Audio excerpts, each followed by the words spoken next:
Hello बच्चों, let's see the question. The question is a coil having n turns is, ठीक है। तो हमें क्या निकालना, we have to find the magnetic field intensity at the point P। तो इस क्वेश्चन को सॉल्व करने के लिए जो हमारा की कॉन्सेप्ट यहाँ पर यूज होगा, दैट की कॉन्सेप्ट विल बी कि हमें यहाँ पर क्या निकालना है, मैग्नेटिक फील्ड इंटेंसिटी। सो देखिए यहाँ पर हम क्या करते हैं, यहाँ पर हम मान लेते हैं कि ये हमारा ऐसे सर्कुलर लूप है इस तरह से, ठीक।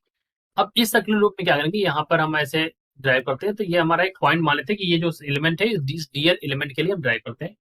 यहाँ पर हमारा एक पॉइंट होता है P, और ये इसी के अकॉर्डिंग लेते हैं, और यहाँ से आप लाइन डाल देंगे इस तरह से, और यहाँ से ऐसे, और ये इस। अब ये देखिए, ये यहाँ से अगर आप देखें तो ये हमारा क्या करंट हमारा इस तरह से चल रहा है, ठीक। आई की वैल्यू इस तरह से, ठीक। अब इसकी दूरी आर दे रखी क्वेश्चन के अकॉर्डिंग, ये दूरी है एक्स, ठीक है। तो ये दूरी क्या हो जाएगी, ये दूरी हो जाएगी आर प्लस एक्स स्क्वायर, नहीं R square plus X square square root में, ठीक है।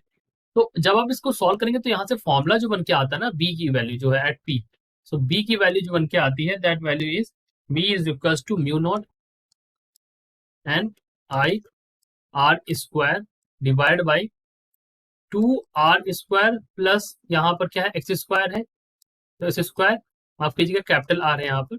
देखिए जब हम इसको याद करते हैं तो अपने फॉर्मेट में आपने याद रखा होगा, यहाँ पर जैसे ही जो आर और एक्स दे रखा है उस हिसाब से हम इसको लिखेंगे, तो ऐसे लिख सकते हैं पी पावर 3/2, ठीक। इस तरह से आप इसको लिखेंगे।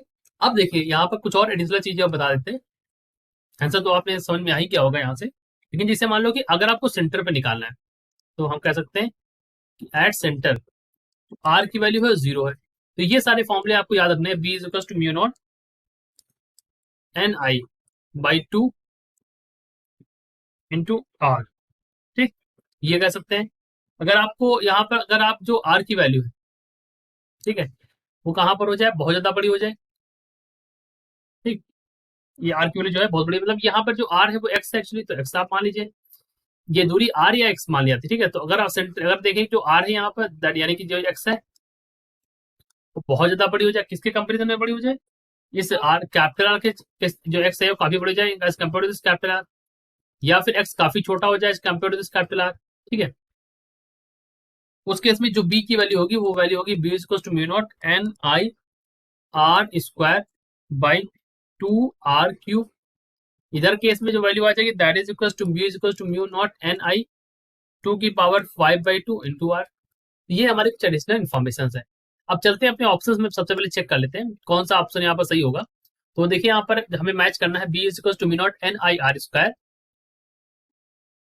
ये वाला ऑप्शन यहाँ पर सही है, R square plus square to the power 3/2। तो ये वाला ध्यान रखिएगा, आप ध्यान दीजिएगा, ये जल्दबाजी में ये नहीं लगाना, क्योंकि यहाँ पर देखो वैल्यू दे नहीं रखी है, तो ये गलत हो गया, ये तो गलत है और ये भी गलत है, ठीक है। तो ये जो यहाँ पर B is to naught N I by 2r वाला टर्म दे रखा था, इस वजह से हमने ये भी एडिशनल इन्फॉर्मेशन शेयर की आपके साथ, क्योंकि ये भी यहाँ पर एक ऑप्शन दे रखा था, ठीक है। So this is our answer. I hope you understood it well. Best of luck.